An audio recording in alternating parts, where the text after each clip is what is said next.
اعوذ باللہ من الشیطان الرجیم، بسم اللہ الرحمن الرحیم۔ میں ہوں سید عاصم علی اور آپ دیکھ رہے ہیں پیغمبر اسلام یوٹیوب چینل۔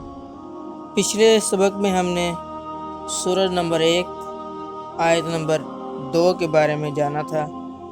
آج ہم سورۃ نمبر 1 آیت نمبر 3 کے بارے میں ذکر کریں گے۔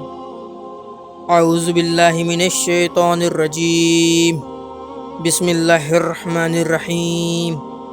مالک یوم الدین، جزا کے دن کا مالک۔ مالک یوم دن، دن جزا۔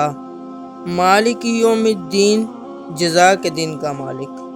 جزا کے دن سے مراد قیامت کا دن ہے کہ اس دن نیک اعمال کرنے والے مسلمانوں کو ثواب ملے گا اور گنہگاروں اور کافروں کو سزا ملے گی، جبکہ مالک اسے کہتے ہیں جو اپنی ملکیت میں موجود چیزوں میں جیسے چاہے تصرف کرے۔ اللہ تعالیٰ اگرچہ دنیا و آخرت دونوں کا مالک ہے، لیکن یہاں قیامت کے دن کو بطور خاص اس لیے ذکر کیا گیا تاکہ اس دن کی اہمیت دل میں بیٹھے۔